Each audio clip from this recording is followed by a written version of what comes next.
What's going on, you guys? Welcome back to part 2 of my experiences in Chiang Mai, Thailand.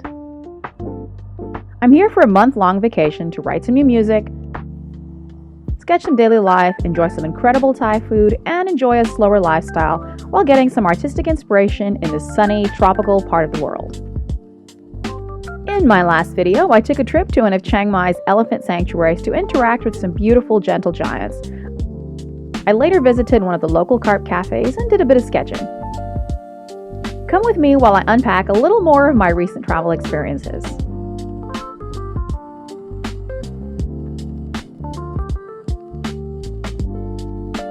At the time of editing this video, I have started to hear from friends about the city's current air pollution. It's usually referred to as smoky season or burning season, and usually happens between January and March being the worst.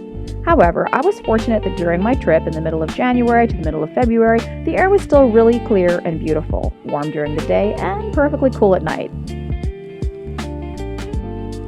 Anyway, today we're going to Doi Satep, and I hope I said that right, to see the famous temple at the top of the mountain and check out the viewpoint for the entire city.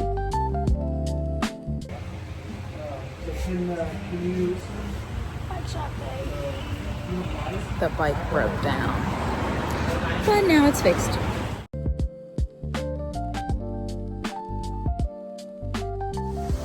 Now drive.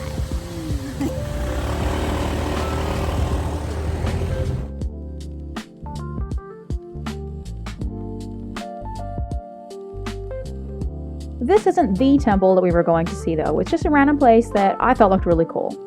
I'm still so impressed with the attention to detail of almost every Thai building that I see. Every corner is so intricate, a real work of art. I have to admit though, I did realize as the day progressed that I probably should have worn slightly different shoes. I wore slip-ons so that I can easily take off my shoes when we were at the temple, but it wasn't such a great choice for stopping and checking out viewpoints along the way.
You really get to see the abundance of lush greenery from up here. Since I live in big city Beijing, it's not every day that I get to feast my eyes on this particular type of beauty, so I'm out here loving every minute.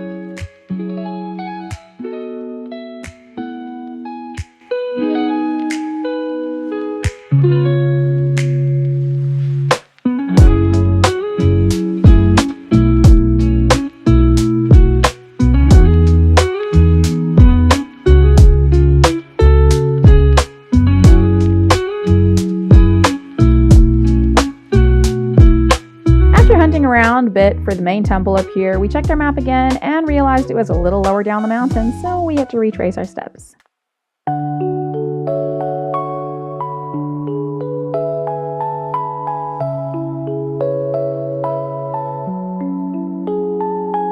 Once again, I am seriously impressed with the craftsmanship of every inch of this place.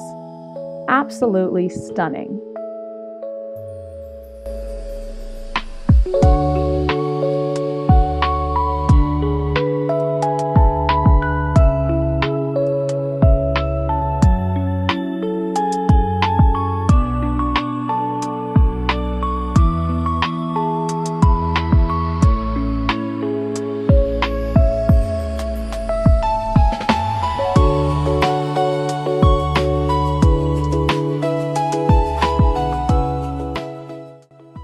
On closer inspection of the walls inside the temple, I noticed faded depictions of the life of Buddha.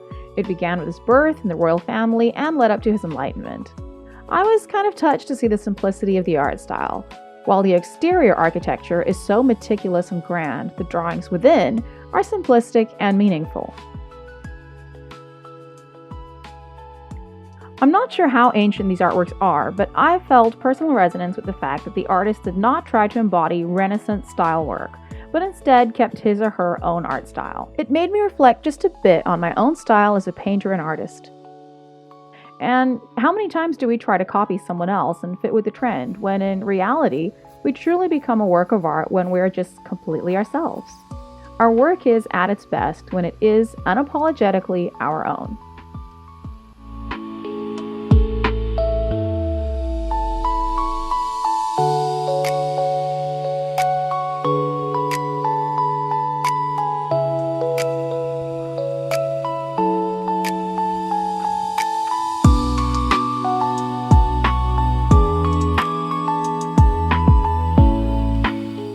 And oh my god, look at the flowers in this beautiful little restaurant.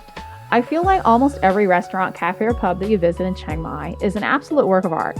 I don't think I've seen so many cute little corners in any city that I've ever visited in all my travels. I later learned that Chiang Mai is a huge digital nomad destination, and using cafes and restaurants to get your work done is an absolute norm here. No wonder owners put so much effort into making their spot the one. I kind of wish that I captured more cafes and cute little places to show you guys exactly what I mean, but I guess you'll have to visit and see for yourself.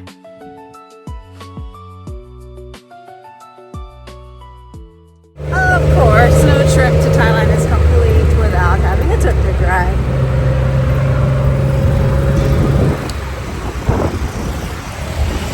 Fun, fun, fun. At this point, I am questioning my life choices though, because my skin is burning. And we're off.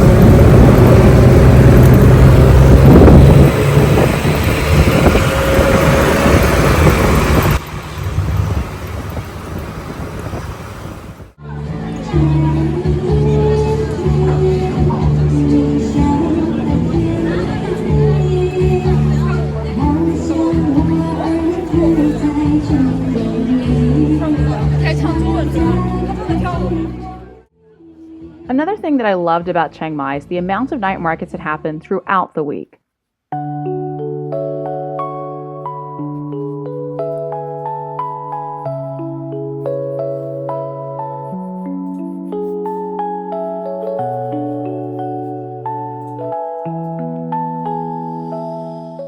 I loved the experience of having local delicacies made right in front of me.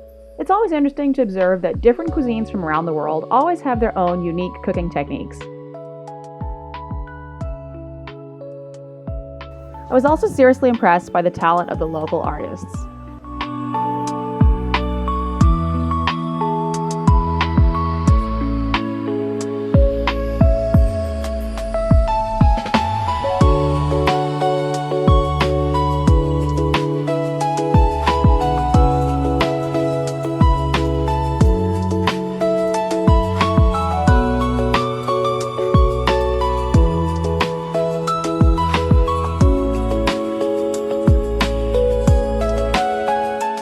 I got to see some rather interesting artifacts.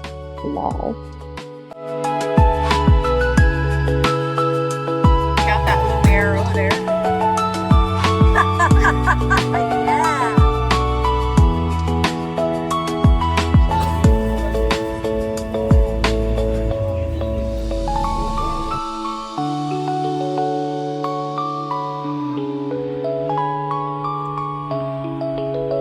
Yeah. And of course, I just had to add this to my little collection of sketch moments later on.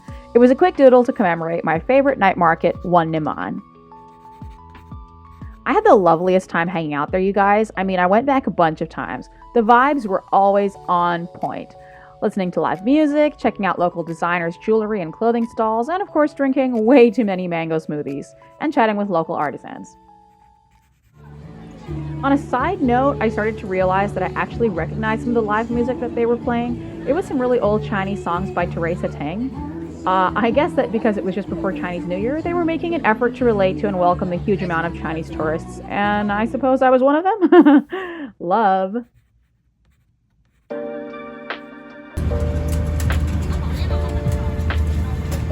mess with Mr. Bacon.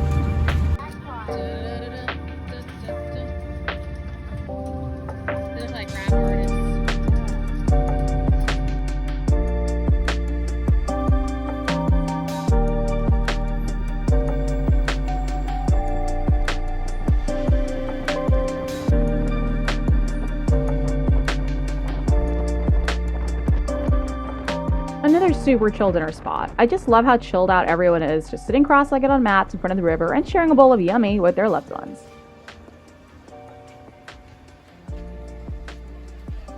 At this point, I need to tell you guys about a dish called chicken khao soi, which quickly became my go-to favorite. It's basically spicy coconut soup with egg noodles, a big leg of chicken, and sprinkled with some pickles and onions. If you haven't tried it already, this is the most satisfying dish ever. It's one of the local delicacies of northern Thailand, and I have to say my life is different because of it. But you know what? The spice levels are probably best enjoyed on a cool day because it really gets you going. And it's just another example of the incredible food available in Chiang Mai. At this point, I need to make special mention here of this incredible place called Duke's, which has the craziest Western food menu available, and everything is so delicious. I mean, loaded tater tots, you guys? Loaded tater tots? And by this point, I was exploring new places during the day and then doing a quick sketch during lunchtime or in the evening. I told myself at the beginning of this trip that I was going to do a doodle a day, and I'm doing a pretty good job of keeping up with it.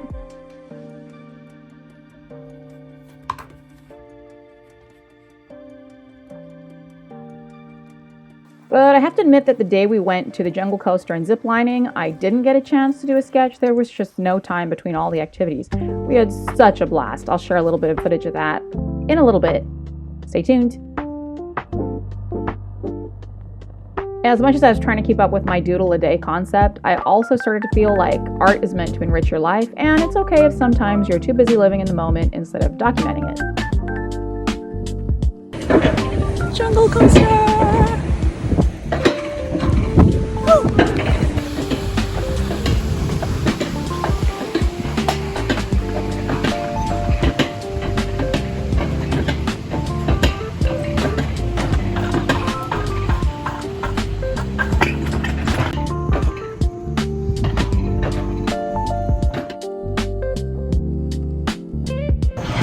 Dude, that was wild. Looking good, Paloma. Thanks, ma'am.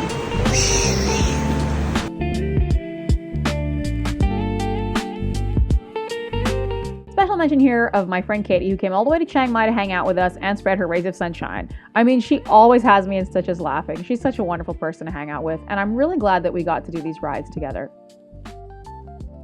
I kind of wish I had more footage of us going ziplining and jungle coastering, but I mean, hey, I was way too busy enjoying myself, so these Insta stories and TikTok videos that Katie sent me later on, we'll just have to do. Ploma, give me a smile or something. Okay. All right. Dump. Oh, yeah. All right, let's go. Okay, got it. Woo! Oh, don't kick me. Yeah. Okay. Canada. Let's go. Woo. Hello.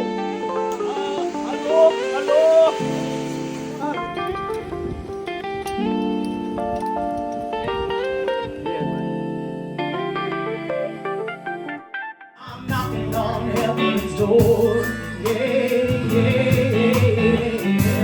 Knocking on heaven's door. What you talking about? Knocking on heaven's door. Hey. Knocking on heaven's door. I'm singing it out. Knocking on heaven's door. Hey.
As my trip to Chiang Mai was suddenly coming to a close, long story short, I needed to go back to Beijing because the landlord decided he wants his house back, and that too just before the holidays, so I have to go back home and house hunt again.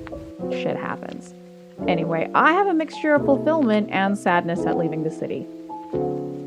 I wasn't really prepared to like Chiang Mai so much, but something about the stillness of the wind, the gracefulness of the people I met, and the gentleness of slow living really started to take root.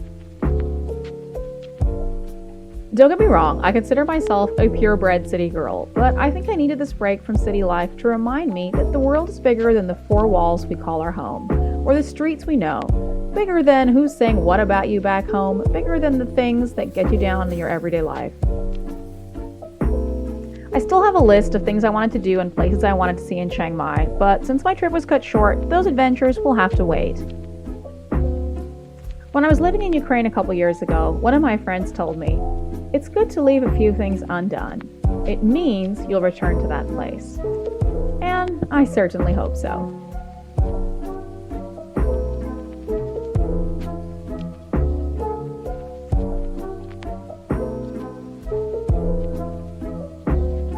See you later, Chiang Mai. Until next time.